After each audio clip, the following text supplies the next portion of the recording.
This time on Woody's garage. Off with his head. Well, as Samantha said, off with its head. Today we're going to remove the head in the cylinder and check out what's going on with this and see if we can fix it.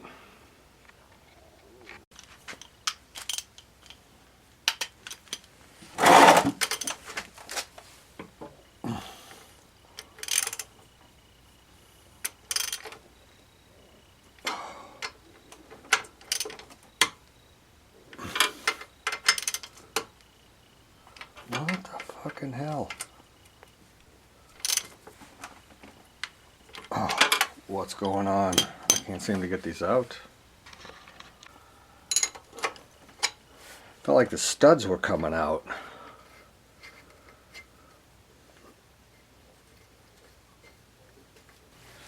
Okay, we got two washers here. I remember there was something funky with this.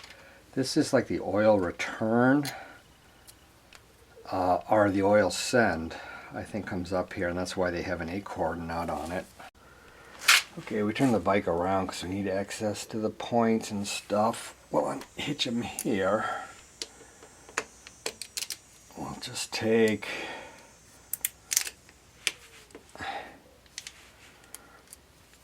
and loosen these guys so we can get the points plate out.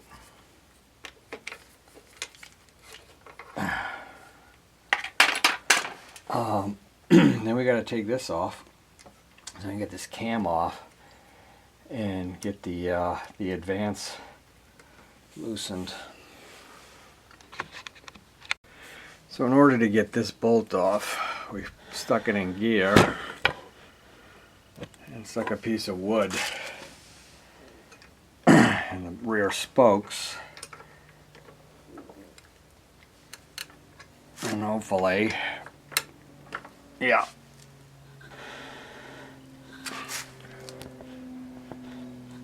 We got it loose. It was easy. There's a washer, and then this slides off.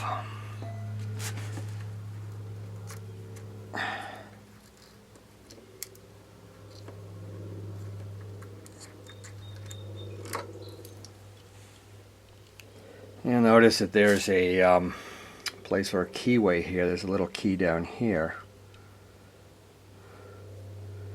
Weird, didn't I just pull this off like this?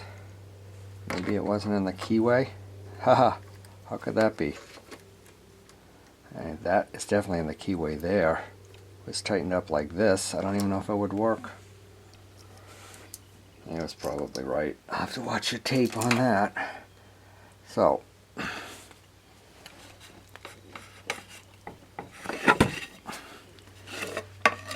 you got to pull that pin out right there with some needle nose. That's all there is there, no magic, just a little tiny pin. Oh, it's so important. I think I just lost it. No, I got it. And 3 screws here.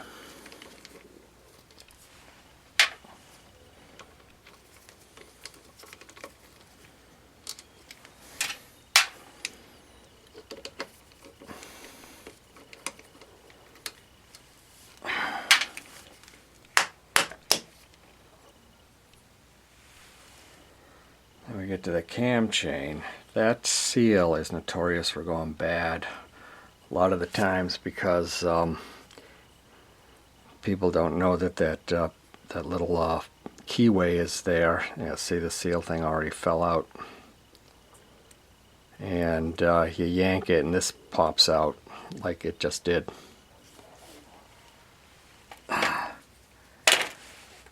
Gasket's intact. We got to undo these 10 millimeters to make the chain slack.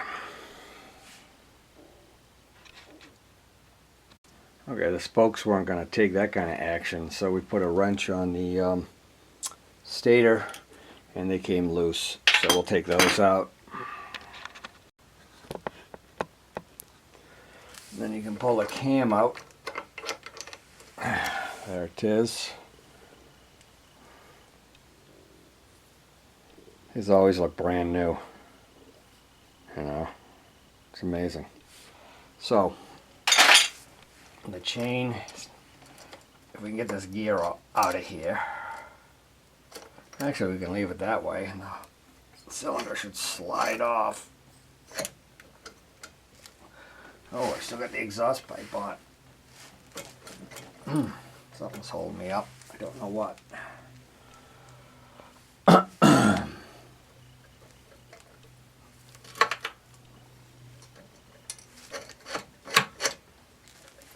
That's weird. I don't know what's holding me up. Hang on. I don't think it's the exhaust. I'm gonna tap it a little bit to get it off, but we got it off. Here's the first look at the head. It's a little greasy right here. Valves and shit, they all look pretty dirty.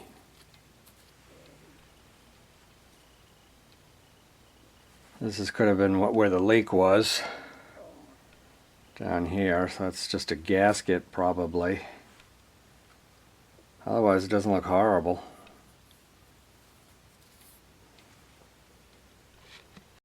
Here is something I wanted to note, is that you have the locating pin thing, and then there's an O-ring around it. And I thought those might have been missing, but no, they're there. There's a better look. Sorry, I meant to have that on there. The piston is so cruddy looking, and that cylinder is not budging. Well, it's moving a little bit, but yeah, I gotta work to get that off. Okay, we got it with some taps.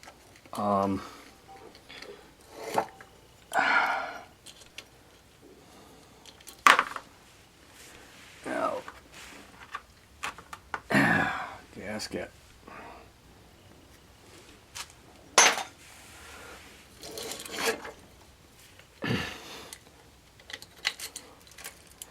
Oh, I gotta take off the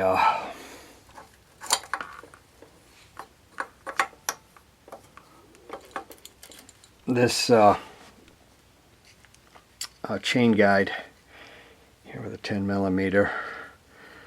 Piston doesn't look horrible. I'll tell you, there was some definite, like, that stuff that like came out of the exhaust pipe, like rusty crud. I don't know how that got in there, but it certainly did. So this is off. Just put the bolt back in there. And now, haha, youcha. You and I are looking at it for the first time. That cylinder doesn't look that bad. That piston doesn't look that bad. I'm surprised with all that crud that was inside there. And here's some of those locating pins. They look a little rusty. So I guess we got to figure out what the heck's going on with it.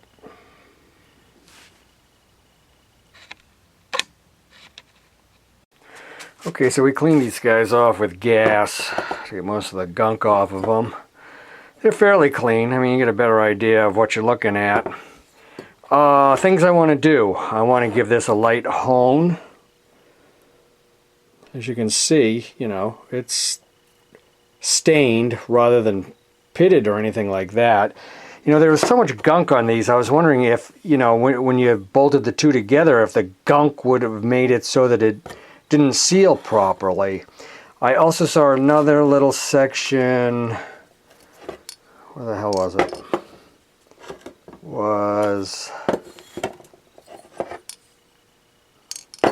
Yeah, where the hell was it? I was over here. That, you know, I don't even know at this point if this makes a difference. Like, what in the world this is. Looks like it's just a passageway for junk, so I don't think that's going to make a difference. But I want to put this on a piece of sandpaper and make sure that the head is level, that we're not leaking that way. And like I said, the hone on this. Piece of 600, that's what all I had. And we'll put a little light oil on it and do it in a figure 8 action, like it's gonna take a couple of hands to do this. Let me see if I can get the camera someplace.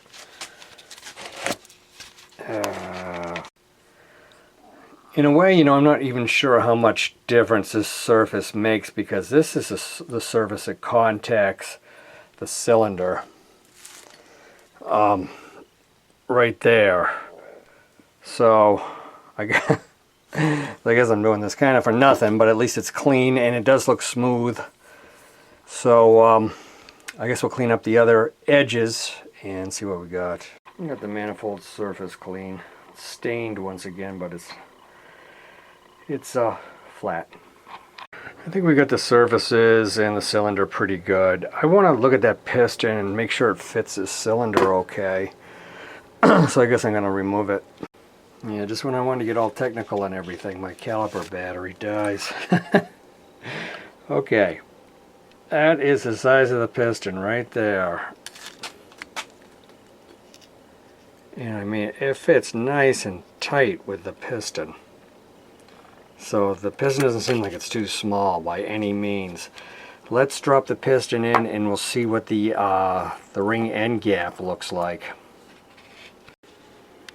I had to do ring by ring to get this thing in. I didn't have a clamp to go around the ring, so I just kind of pushed in the rings with a screwdriver. And actually my fingers actually work better, but it's like little bit by little bit. We got the piston in. There's absolutely no shake in it. And it moves, you know, nicely.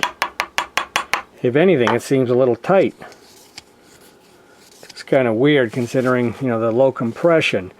So I'm kind of coming to the conclusion that maybe things were just put together hastily, and a lot of places that join together, like here and here, never like these gaskets here. They're always like puffy and will hold things from being torqued down right. Things are just basically dirty, and it didn't allow the torquing to be correct.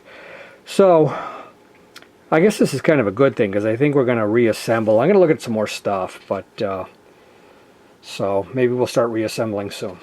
Okay, everything's cleaned up, ready to go. We put the gasket in here. Just got to get the piston in by use of screwdrivers, fingers, swearing, and whatever. Oh, isn't that bad. I got it on, just pushing in the rings. Put these two chopsticks behind it so that the piston wouldn't go all the way in. It would kind of have something to push against. And now we should be on. The cam chain guide in. We need that O-ring locating pin there. And I think that's the only one. Let's see if I can find it. Okay, head's on. This brush here is holding the cam chain so it doesn't fall back inside there. So now we need to clean up the cam and we can slide that in. Now when you put the cam in, there's only one way it can go in. So, you know, then you have to set the timing from there. Comedy alert. I got it this far. I was just putting the nuts on to snug them up. I forgot to put that washer, or that gasket, right in here. Yeah, okay. Backtrack. Yeah, so that's in. Yeah, it's the old one. Maybe I should look and see if I got a new one. Little red speck there.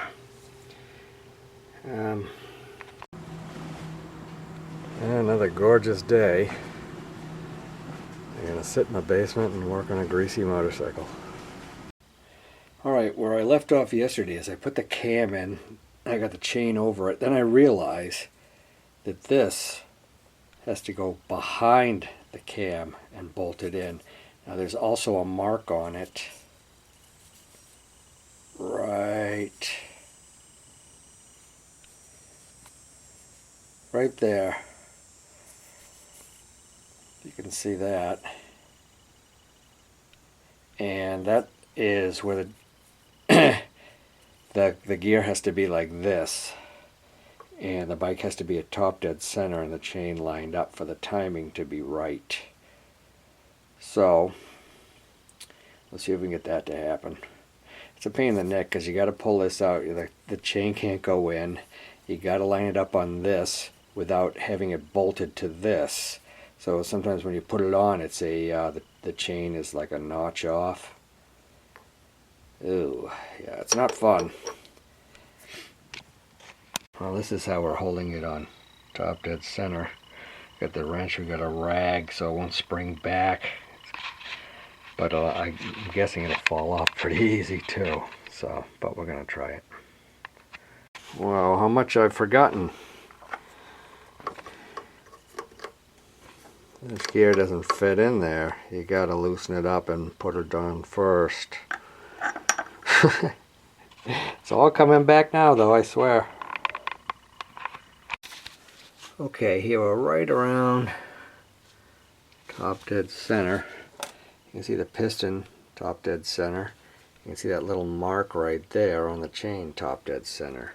But I'm not positive this is right because that's not exactly on top dead center. But we'll get it and then we'll have to reassemble it like this. I know it's a pain in the neck.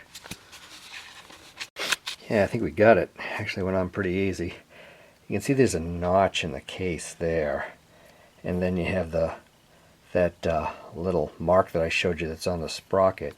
And this thing is a bit offset so that you can't put it in wrong. You notice that it's, it's not totally centered. It's down a little bit like that. And we're just about on T, and that's perfectly lined up, so that's good.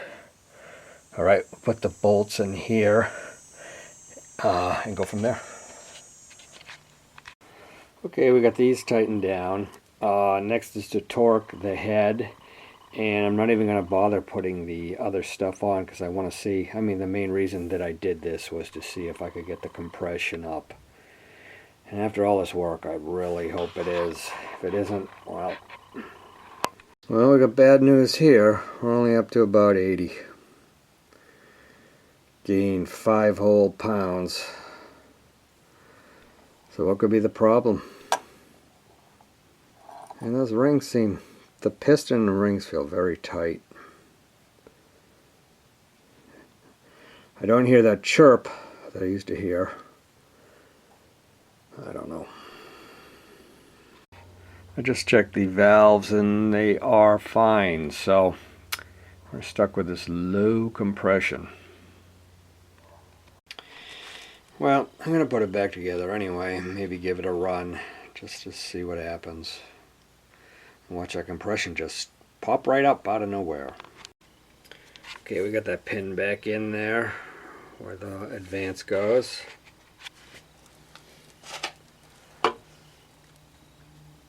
As you see, there's the slot for it. Okay, we're back outside, and I ran it yesterday, and it ran really, really bad. I think the points, timing's way off, whatever. But this morning I came out, and I'm looking down this line here, and it looks like this is a bigger gap here than there is here, which is kind of puzzling. It's like you can almost see in there. Like, is it not the cylinder and the head not going together completely?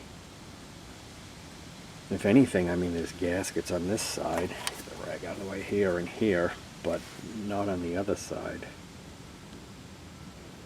Might have to pull it apart again. That's probably where I have my leak because everything else seems fine. Could it be that this acorn nut here is maxed out on the stud?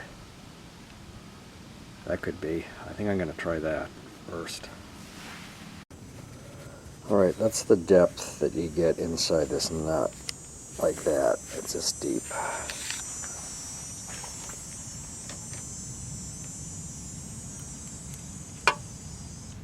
And you can see, yeah, there is room. So it should be fine, but I'm going to try a nut anyway. Well, it looks the same. So I don't think the the nut on top made any difference. Ew. It doesn't look good though, does it? It really doesn't. Let me swap out the points plate and try the other points. These just don't seem to be working right. And see if we can get the timing set and see how it runs. You know, I'm feeling like this is a big problem here. This isn't right.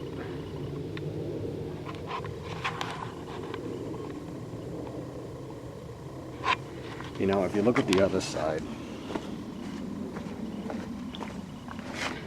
you can see that the gap opens up here, but I'm not talking about that.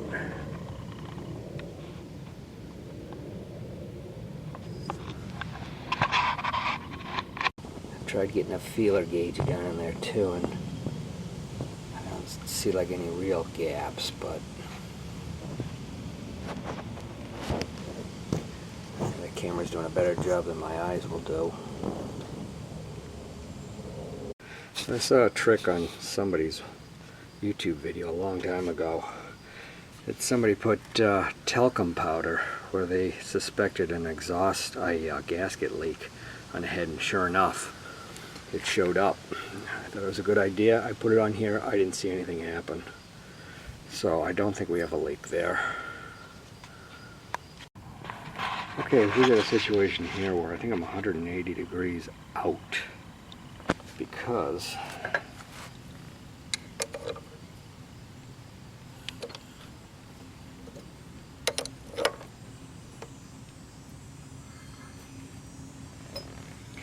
you can see, here's my cheap test light. The light is on.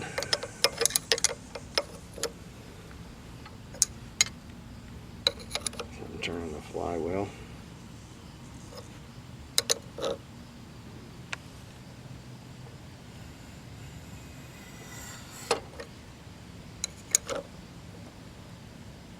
And there it's out.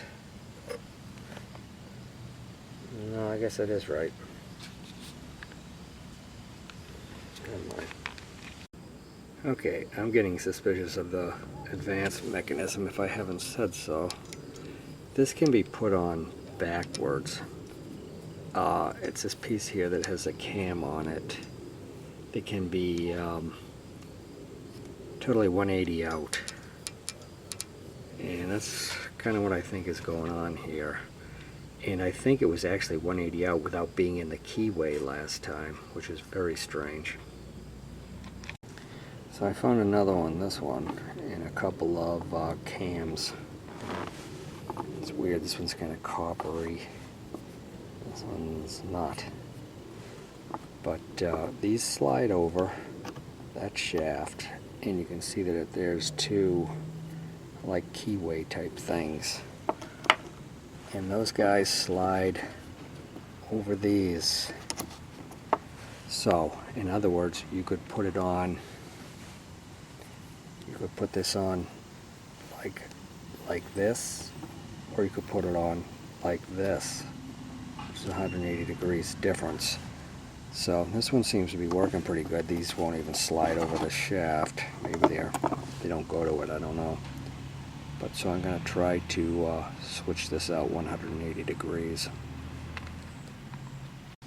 Yeah, we got it. Just had to spread out the springs at the same time, like so. Slide it out, turn it 180 and put it back in. Alright, lights on. We're pretty close to being in time. I just want to see if the thing starts at this point.